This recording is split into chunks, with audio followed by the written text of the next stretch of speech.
জীবন মানেই উত্থান পতন, ভালো মন্দ, সুখ দুঃখ, হাসি কান্না, যুদ্ধ শান্তি।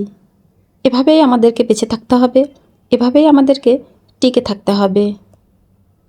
আর আল্লাহর হুকুম হলে চলেও যেতে হবে।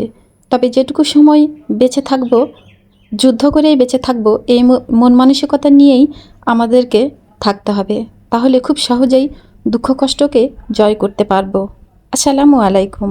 আমার প্রাণপ্রিয় আপু ভাইয়ারা সবাই কেমন আছেন? আশা করি আল্লাহর মধ্যে ভালো আছেন, সুস্থ আছেন। প্রতিদিনের মতো চলে আসলাম আরেকটি নতুন ব্লগ ভিডিও নিয়ে। আর আজকের ব্লগটা শুরু করছি আমাদের ছাদ বাগান থেকে। যেহেতু গত কয়েকদিন আমাদের ছুটি গেছে, আর আমাদের ছুটি গেছে বলতে মানে সব অফিস আদালতে যেহেতু ছুটি গিয়েছে, ওর আব্বুও বাড়িতেই ছিল। আর তাছাড়াও আমাদের পরিকল্পনা ছিলই, যেহেতু বর্ষাকাল চলছে, বৃষ্টি যেমনই হোক না কেন আমাদের ছাদ বাগানের বেশ কিছু কাজ বাকি আছে, সেই কাজগুলো করতে হবে। আসলে শারীরিক মানসিক অবস্থা যদি ভালো থাকে তাহলে সব কাজই কিন্তু কঠিন হলেও সহজেই করে নেওয়া যায়। তো আমাদের তো শারীরিক মানসিক অবস্থা সবসময় ভালো থাকে না, কিন্তু তারপরেও সবসময় শরীর আর মনকে যদি প্রাধান্য দিয়ে চলি তাহলে তো সংসারের কোনো কাজই হবে না। তো যাই হোক, অবশেষে ছাদেই চলে এসেছি ছাদ বাগানের কিছু কাজ করব বলে। তো ওর আব্বু কাজে লেগে গেছে সকাল সকালে, আর আমি যেহেতু রোদ্রে কাজ করতে পারি না, আমার একদমই ভালো লাগে না, তারপরে ওর আব্বুরা যেহেতু করছে তাই আমি ছাদে গিয়েছিলাম, একটু যতটুকু পেরেছি সহযোগিতা করেছি। আর আজকে কিন্তু প্রচুর ছাদ বাগানে বাতাস ছিল, আর তার জন্য কিন্তু ছাদ বাগানে থাকতে একটু ভালোও লাগছিল। তো যাই হোক, ওদের কাজ কিন্তু শেষ হয়নি, ওরা উপরে কাজ করছেই। আর আমাকে যেহেতু রান্নাবান্না করতে হবে, চলে আসলাম রান্না করতে। আর আমি যেহেতু ভর্তা প্রিয় মানুষ, কোনো না কোনো কিছু আমাকে ভর্তা করতেই হবে। তো আজকে খুব কঠিনে কিছু গেলাম না করতে, খুব সহজেই এই যে ঢেঁড়সগুলো রাইস কুকারের ভেতরে এখন দিয়ে দিব, যেহেতু ভাত বসিয়ে দিয়েছি, সহজেই সেদ্ধ হয়ে যাবে। আর খুব সহজেই এই ঢেঁড়সের ভর্তাগুলোও করে নিতে পারবো, তাই তো সেদ্ধ বসিয়ে দিলাম। আর রান্না করব তেলাপিয়া মাছ, বিশাল বড় একটা তেলাপিয়া মাছ এনেছিল ওর আব্বু। আর কেন জানি ওর আব্বু বড়ি খেতে চায় না, তারপরেও আজকে বড়ি দিয়ে মাছ খেতে চাইছে। আর আলহামদুলিল্লাহ আমার কেনা বড়ি আমার ঘরেই ছিল। প্রত্যেক বছরই বাড়িতেই বড়ি দেই, কিন্তু গতবার আসলে বড়ি দেওয়া হয়নি। তো কিনাই ছিল ঘরে, সেই কেনা বড়িগুলোই কয়েকটা রান্না করে নেব মাছ দিয়ে। অনেক দিন পর মাছ আর বড়ি খেতে হয়তো ভালোই লাগবে, এটা ভেবেই রান্না করছি, দেখা যাক। আর যেহেতু ওর আব্বু খেতে চাইছে, এটাই সবচেয়ে বড় কথা। তো আমার প্রিয় আপু ভাইয়ারা, এই এক সপ্তাহ দেশের পরিস্থিতি কেমন ছিল আমরা সবাই জানি, কিন্তু তার জন্য কি আমাদের খাওয়া দাওয়া কাজকর্ম বন্ধ হয়ে গিয়েছিল? না, শুধু ইন্টারনেটই বন্ধ ছিল, আমাদের কিন্তু কাজকর্ম বন্ধ ছিল না, খাওয়া দাওয়া বন্ধ ছিল না। আসলে আমাদের পেট, সংসার এমন একটা জিনিস যে জীবনে যতই ঝড় বয়ে যাক না কেন, খাওয়া দাওয়া কাজকর্ম আমাদেরকে করতেই হবে। হয়তো একটু আস্তে ধীরে, একটু এলোমেলোভাবে, কিন্তু তারপরেও করতেই হবে। আর আমরা মানুষ, এর বাইরে তো আমরা কোনো কিছু করতে পারবো না। এটা আমাদের জীবনধারা, এটা আমাদের নিয়ম। আর সেই নিয়ম অনুযায়ী আমরা প্রতিদিনই কাজ করি, চলি। তো যাই হোক, কথা বলতে বলতে কিন্তু এখানে বড়ি রান্না করা শুরু করে দিয়েছি। আর একটাই বেগুন দিব, কেন জানি হঠাৎ করে মনে হলো যে একটু একটা বেগুনগুলো দেই, যেহেতু অল্প তরকারি আর অন্য কিছু করছি না, ভর্তা। আর ভর্তাটা ওর আব্বু হয়তো একটু খাবে, আমিও খাবো। আর জুবাইর এই ভর্তাটা খাবে না, ঢেঁড়স আমি আরও অন্যরকম করে ভর্তা করি, আমার ভিডিওতে দেওয়া আছে।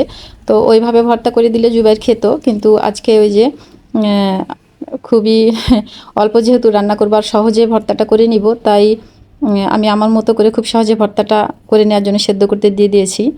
আর ছাদে কিন্তু অল্প একটু কাজ দেখালেও আসলে আমরা ক্যামেরায় যতটুকু দেখাই ততটুকুই কি কাজ করি? না, আমরা কেটে কুটে হয়তো অল্প একটু শেয়ার করি, কাজ কিন্তু অনেক করি। তো ছাদে কিন্তু আমি অনেকক্ষণই ছিলাম, ওরা এখনও আছে। তো সে কারণে রান্নাবান্নার অনেক দেরি হয়ে গেছে। আর মাঝে মাঝে হঠাৎ হঠাৎ করে বৃষ্টিও আসছে, তাই তো রান্নাঘরে কিন্তু আমি মানে খড়ি চুলায় কিন্তু আমি রান্না করতে যাইনি।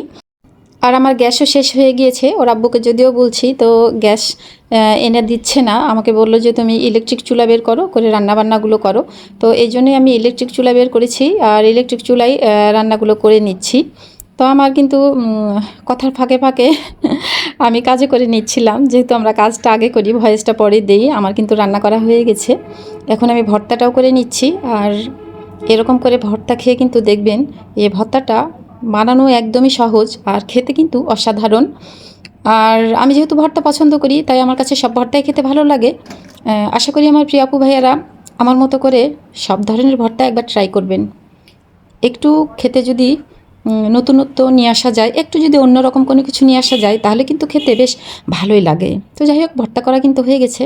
আর এই যে বললাম, মাঝে মাঝে বৃষ্টি আসছে হঠাৎ হঠাৎ করে। তো এই তো বৃষ্টি পড়ছে। আর যেহেতু বাড়িতে বসেই আছি, ইউটিউবে একদম তখন কাজ ছিল না, কোনো মাথা ব্যথা ছিল না ইউটিউব নিয়ে। তখন মাথা ব্যথা ছিল শুধু দেশকে নিয়ে, দেশের সাধারণ মানুষকে নিয়ে, ছাত্রদেরকে নিয়ে।